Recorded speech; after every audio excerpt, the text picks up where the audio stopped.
Karibu sana. Leo niko maeneo ya Mbweni. Sasa katika pita yangu nikakutana na vijana wa sasa. Hawa ndo vijana wa sasa. Nilichopendezeshwa na kuwaita kuongea na mimi. Hebu muangalie kijana wa kwanza jinsi alivyovaa. Angalia kutoka chini, muangalie juu, ana headphone, ana music kwamba yuko latest. Kijana wa pili muangalie kutoka chini kwenda juu. Kijana wa tatu wastazi, muangalia alivyo kutoka chini kwenda juu. Sasa hawa ndo vijana wa sasa.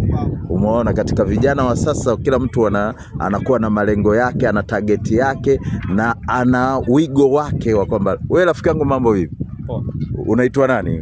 Jina naitwa Ben Michael. Ben Michael, wewe umesoma toka darasa ngapi? Nimeanza kwanza darasa awali mpaka sekondari, nimaliza form 4. Form 4 umemaliza mwaka gani? Nimaliza mwaka jana. Mwaka jana. Yeah. Rafiki yangu mambo vipi? Fresh. Wewe unaitwa nani? Naitwa Ramazani Saidi. Ramazani Saidi. Ramazani Saidi, mambo vipi? Fresh. Poa kabisa. Poa kabisa. We vipi shule? Shule we fresh. Fresh. Kuanzia awali mpaka 7. Na 7 fresh. Na mwingine nimempenda, ukimwangalia, karibu sogea rafiki yangu. Muangalia alivyo, yani ni vijana wa kisasa. Wewe rafiki yangu unaitwa nani? Naitwa Idi, mambo vipi? Yes. Shule nawe umesoma. Sasa nikirudi kwa kijana wa kwanza, mshikaji, maisha vipi? Maisha kwa fresh kabisa. Unashughulika na nini baada ya kumaliza shule?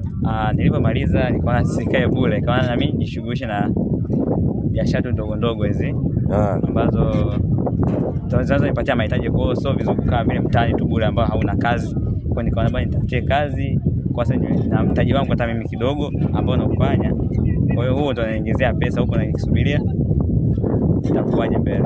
Umemsikia kijana anasema, "Wewe mshikaji huko sasa vipi?" Wewe fresh. Unashughulika na nini? Zangu mimi shughuli mjini hapa ndogo ndogo tu hivi.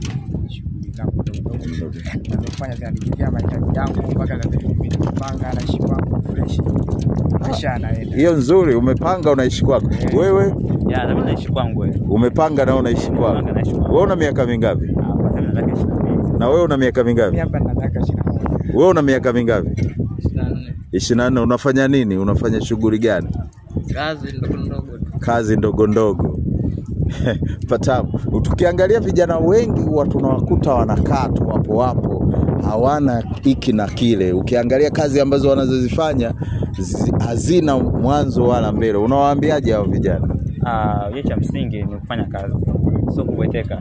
So mtu wa kiume atakuwa kupambana kwa kufanya kazi. Kwa hiyo unapokaa nyumbani ndio maana tunazidisha sana watu mipaka kuiba mtaani nini, kwa sababu hakuto kufanya kazi. Ninachowasihi vijana kama mimi wenzangu, kupambana jamani, sisi ni vijana, tufanye kazi. Waache kushinda mtaani muda wote, sio vizuri. Ni kupambana kufanya kazi. Unawaambiaje vijana wenzako? Kweli tuweze kupambana kama hivyo tunapochakalika sisi nao ili wafanye hivyo kama alivyoongea ndugu yangu. Pasikae baada ya kutekeleza kushona kuja kwa mipaka.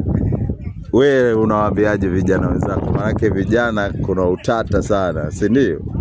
Unawaambiaje vijana wenzako? Naambia asikae nyumbani asifanye kazi. Hawa ni vijana ambao nimekutana nao maeneo ya Mbweni. Mbweni kuna pilika sana. Nikasema mimi niwachukue tuweke kumbukumbu, document fulani kwa ajili ya kumbukumbu ya vijana. Shukrani sana. Asanteni sana. Asante.